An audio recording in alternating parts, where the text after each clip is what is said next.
Hello everybody, my name is Tak. Welcome to my first video game blog. A video game blog is basically I'll just be showing some footage of me playing a game I really like and talking about it. So today we're going to be talking about a game called Diablo 3. A lot of you may have heard it. It's a game that's getting a lot of press at the moment. Some good, some bad. But I enjoy the game and I think it's a really good game. I've poured over 160 hours into this game, so I've well and truly got my money's worth. What I'm doing now is I'm actually at the end game, so I've reached the maximum level, that's 60.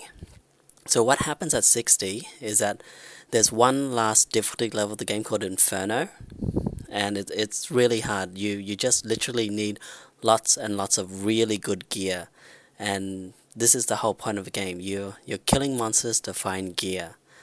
The gear is randomly generated, so you're never guaranteed a certain quality. Even at this level, I can get stuff that's woefully so bad that I wouldn't even use if I was 10 levels lower than what I am now. And it's really the way the game works. You're hoping that you kill monsters that drop enough loot, or the right loot that has the right modifiers and has the best or the highest stats you can get in the for that item. Now how it happens is that these mobs that drop the items are called champions or elites. Champions are the blue glowy ones, like the ones you see now, and elites are the yellow ones with minions around them. Now they all have special powers that they use, and they can be quite tricky and quite difficult.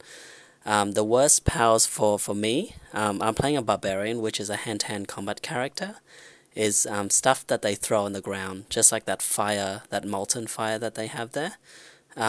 Powers like that, like plague and arcane enchantment, stuff that lays on the ground is really bad, because if I stand in them, I'll constantly be taking damage. And in Inferno, unlike the other difficulty levels, in Inferno you can't afford to stand in the damage. No matter how much you regenerate, no matter how much you steal life on hit, you'll never really steal enough to survive. So it's very important to keep moving in the game. Now the other thing with my character, my character's a barbarian, so one thing I have is I have a power called Revenge, and that's what nearly all barbarians use and must use to keep living in Inferno, is that if I get hit, I have a chance to heal myself. And that's really how it works. So I actually have to be in combat and doing damage to keep surviving. So it's a bit ironic that I can encounter powers that I can't actually defeat, but I actually have to stay in there and hope that I win through attrition, and hope that my revenge power keeps activating so I can keep healing. A good tactic with this game is that I should always clear the path. So that's why I'm killing every monster I can. The important aspect to that is that if you actually meet a monster that I actually have to run away from, to either to heal or to reevaluate my strategy, I actually don't run into monsters back there that I may have missed, because that could be potentially fatal. And in this game, if I die, I think even twice, my whole run is worthless, because the cost in repair is so much that whatever I collect, whatever money I make from a run will not pay it off. Now I'm in Act 2. There's 4 acts of the game. I'm doing this dungeon called Vault of the Assassins. It's in Desolate Sands, and it's one of the best places to find loot. I think it's the best place in Act 2, because in Vault of Assassins there's actually about 7 or 8 elites or champions that drop items. In other dungeons you get a maximum of 5, but here you're guaranteed about 7, which is really good. And the number is good because once I kill more than 5 mobs, I actually get an extra magic item from any extra elite that I kill. So it increases my chance to getting really good items by another 50%, because normally they drop 2, but once I kill 5, every other one I kill gives me an extra item, 3. So you see, I'm just fighting this mob here. This is a nasty one. It's throwing plague, it's got molten, and it has its own ability to throw down a damage over time fire. Those mobs, you saw that I had to run away, I had to run around, I couldn't stand in the fire for a very long time.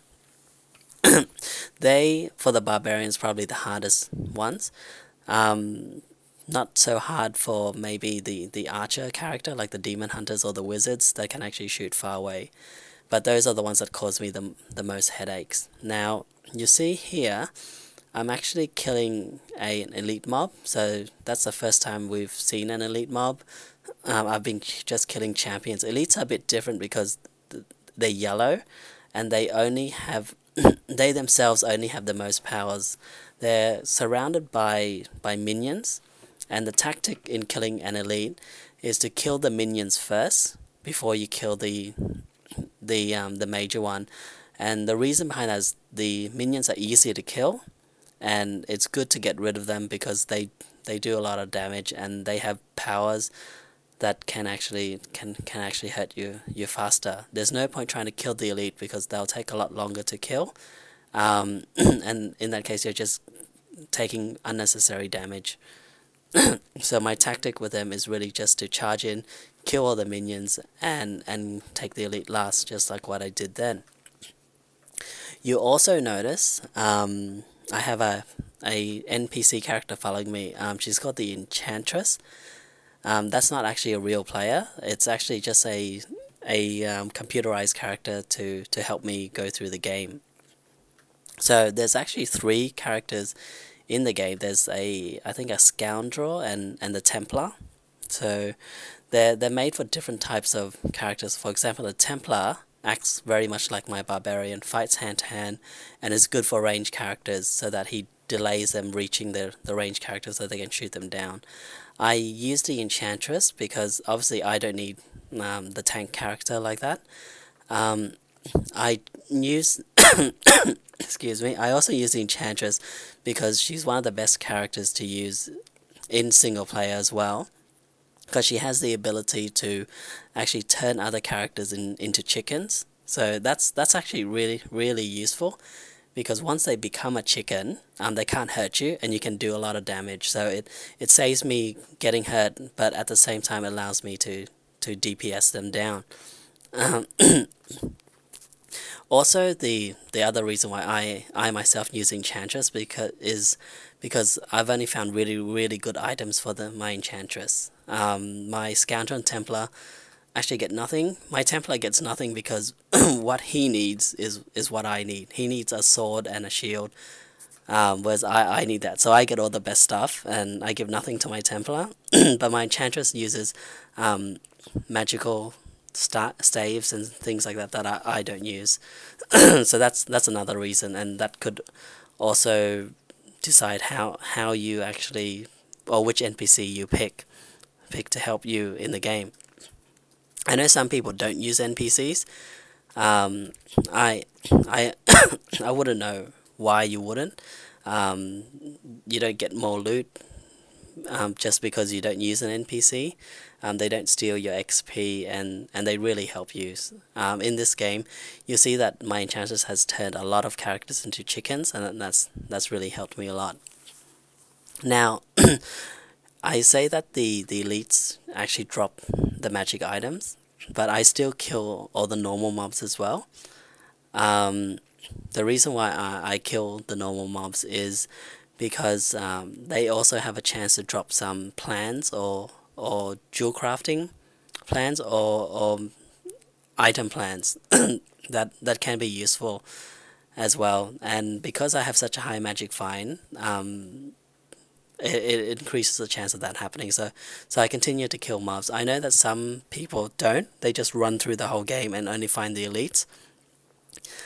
But that could be also because they actually have much better gear than I have, so that they can literally drag mobs to one area and destroy them all, whereas I wouldn't have a chance of doing that anyway, not with my gear.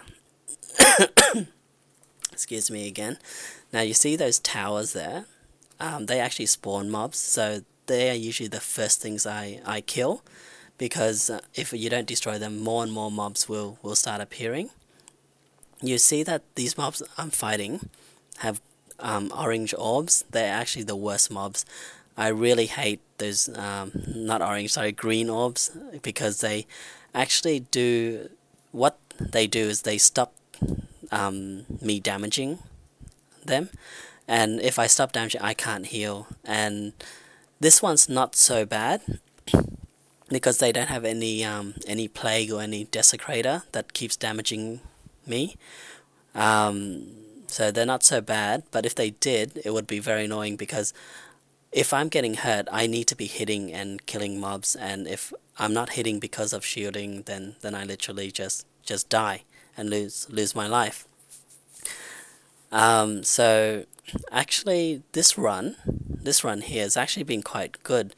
I haven't actually met any mob with arcane enchantment yet, which is really good, because usually when I meet arcane enchantment, so basically what they do is they drop a laser beam that goes in a circle, and if you get hit by it, 2 hits and you're dead.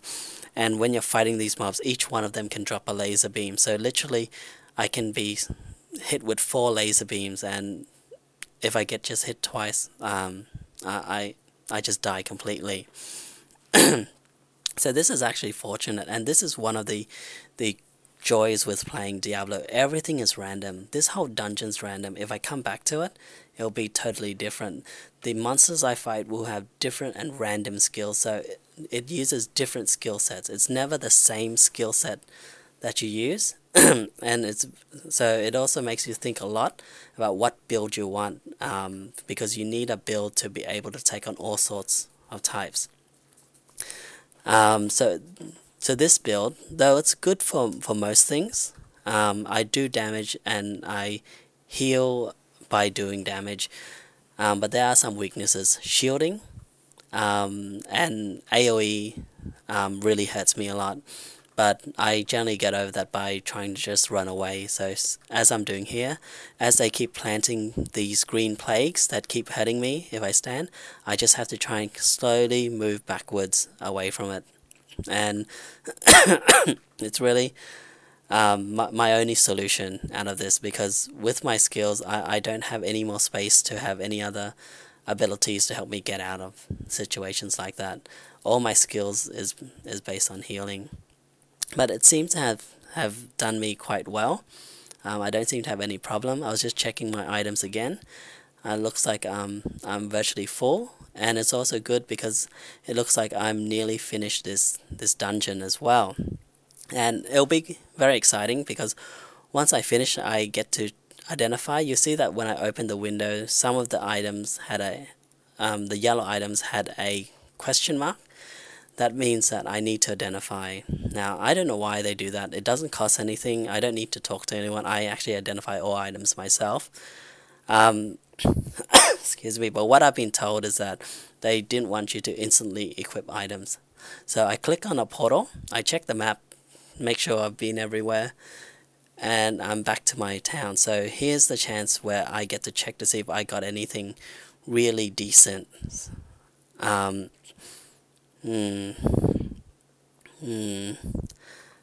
It's not looking really that good.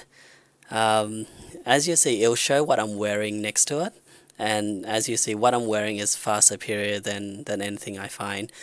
This is really one of the aspects that gets me annoyed sometimes. It's an aspect I like if I find good items, but as you can see, I've got a whole inventory full of let's see, of garbage. Really, there's nothing really much to say about it. There's nothing even I can even sell to another class, so it's not something that's really good I can't use. It's just nothing really good normally. So it looks like I just wasted another 15 minutes just going through a Vault of Assassins, but I don't know, it keeps me going back to the game. I'll probably do this again the next day, and again the next day too.